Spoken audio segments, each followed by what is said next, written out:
Alappuzha Pavukkara കരയോഗം UP സ്കൂളിൽ ദേശീയ ബാലികാ ദിനത്തോടനുബന്ധിച്ച് ബോധവൽക്കരണ ക്ലാസ് നടന്നു. കുടുംബശ്രീ CDS ജനറൽ റിസോഴ്സ് സെന്ററിന്റെ ആഭിമുഖ്യത്തിൽ നടന്ന ക്ലാസ് മാന്നാർ ഗ്രാമപഞ്ചായത്ത് വികസന standing committee chairperson Shalini Raghunath ഉദ്ഘാടനം ചെയ്തു.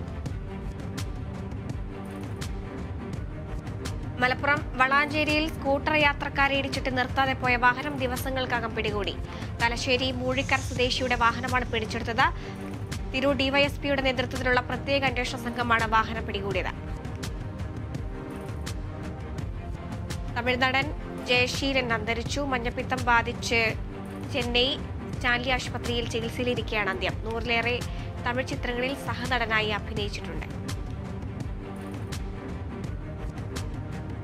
കാസർഗോഡ് ഭാര്യയെ ഹെൽമറ്റ് കൊണ്ട് തലക്കടിച്ച് കൊല്ലാൻ ശ്രമിച്ചു എന്ന പരാതിയിൽ യുവാവ് അറസ്റ്റിൽ. മടിക്കൈ ഒതോട്ടുപാറ സ്വദേശി മിഥുനാണ് പിടിയിലായത്. ഭാര്യ ദീക്ഷിത നൽകിയ പരാതിയിലാണ് കുമ്പളം പോലീസ് പ്രതിയെ അറസ്റ്റ് ചെയ്തത്.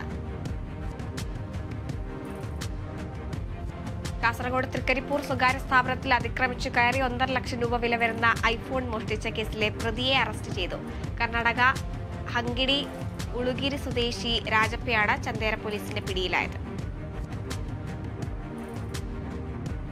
തിരുവനന്തപുരം ബാലരാമപുരത്ത് വാഹനാപകടത്തിൽ പരിക്കേറ്റ് ചികിത്സയിലായിരുന്ന യുവാവ് മരിച്ചു. മാരായമുട്ടം വടകര സ്വദേശി സ്റ്റാൻലിയാണ് മരിച്ചത്. തിരുവനന്തപുരത്ത് നിന്നും നെയ്യാറ്റിൻകര ഭാഗത്തേക്ക് വരികയായിരുന്ന കാർ നിർത്തിയിട്ടിരുന്ന സിമന്റ് ലോറിയിൽ ഇടിക്കുകയായിരുന്നു. അപകടത്തിൽ 2 പേർക്ക് ഗുരുതരമായി പരിക്കേറ്റു. മലപ്പുറം എടക്കര നാടുകാണി ചുരത്തിൽ നിയന്ത്രണം വിട്ട ലോറി മറിഞ്ഞ അപകടം. നാടുകാണി ചുരത്തിലെ വ്യൂ പോയിന്റിലാണ് അപകടമുണ്ടായത്. അപകടത്തിൽ ഡ്രൈവർക്ക് സാരമായി പരിക്കേറ്റു.